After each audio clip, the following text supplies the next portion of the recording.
Hello guys, magandang tanghali. Kung isa ka sa mga nagtatanong kung anong exit ka lalabas kung pupunta ka sa Discover Bay, so ito na yung kasagutan. Exit A lang siya. So mag-exit na tayo. And then baba tayo sa escalator at itap natin ang ating octopus para makalabas tayo and mag-take na tayo ng bus. Ayan lang ang bus.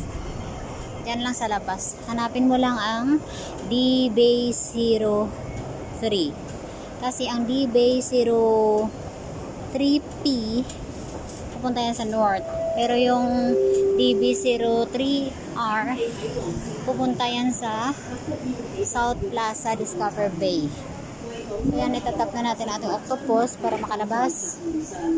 At itatap natin sa subsidy. Baka meron tayong subsidy. Wala. Galing sa government.